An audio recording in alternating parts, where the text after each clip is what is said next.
You're listening to Human Wreckage, True Stories from the Edge of Understanding, where identity fractures, truth erodes, and only questions remain.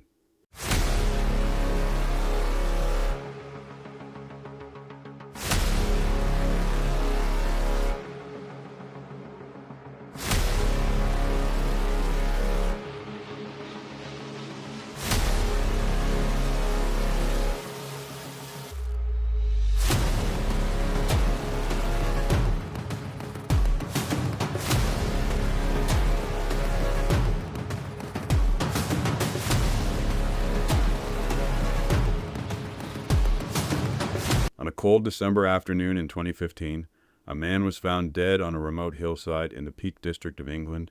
No ID, no phone, no reason to be there. Just a body lying by a reservoir beneath the shadow of a place called Saddleworth Moor. His name, they would later discover, was David Lytton. But that name only led to more questions. He had arrived in the UK on a one-way ticket from Pakistan. He carried 130 in cash. He asked for directions to the top of the mountain, and then, seemingly, chose to die. No one knew why. Who was David Lytton, really? Why did he call himself Neil Dovestone? What drove him across continents to a lonely death on a freezing English hillside? This is the mystery of Neil Dovestone, a case tangled in false identities, unanswered calls, and a trail that leads from the quiet suburbs of London to the rugged hills of northern England and far beyond. Saddleworth Moor upholds an unusual amount of serenity and natural wonder in the northwest of England. Its bleak landscape stretches for almost 30 square miles, and its lakes lie still and silent, unless disturbed by the usual drizzle of the Yorkshire weather. Its beauty is a stark contrast from the dark history it has been tarnished with over the years. Beside those sickening moors murders of the 60s, the peaceful moors are remembered by many locals for even further tragedies. In 1949, a Douglas aircraft crashed there, leaving 24 passengers and crew members dead. Traveling over the moors, the plane was suddenly enveloped in a thick fog, and the helpless pilot clipped the peak of a hill. The aircraft was torn apart and burst into flames, falling onto land overlooked by the Dovestone Reservoir.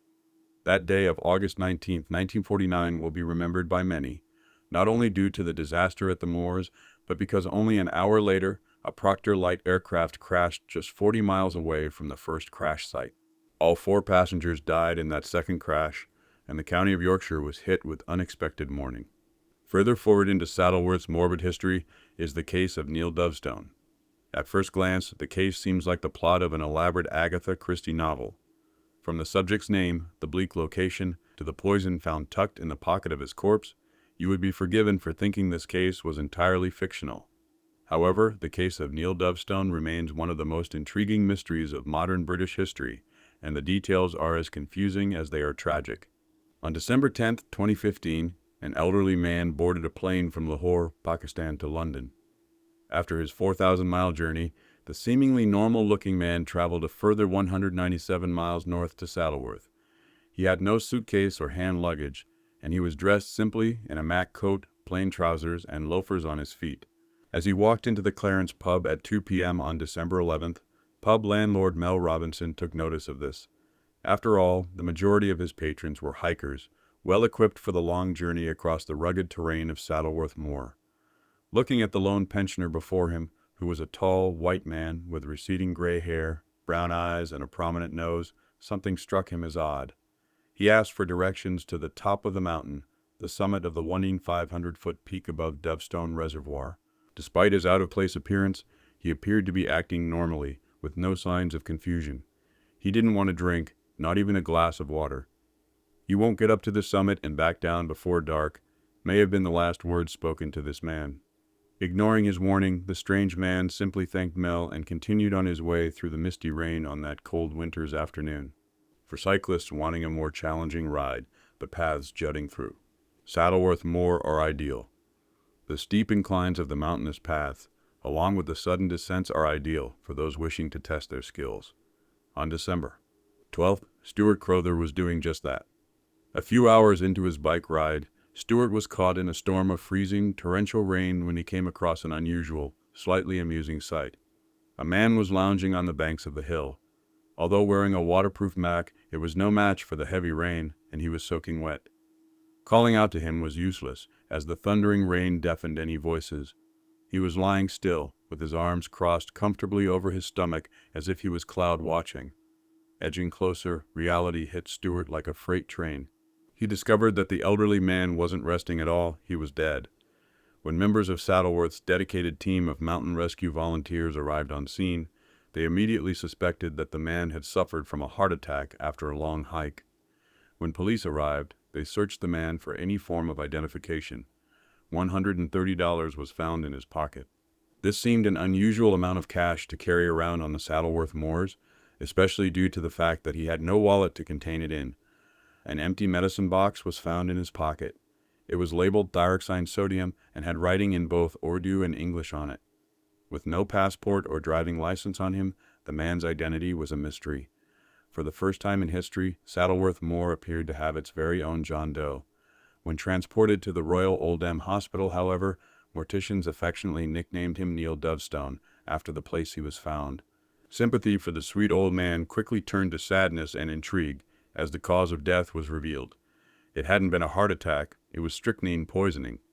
This particular poison, once used for pest control in the UK, remains a popular poison of choice in Pakistan, where it is used to control the feral dog population. Once fatally consumed, the muscles of the animal slowly contract and death is slow and painful. Is this how Neil Dovestone really wanted to die?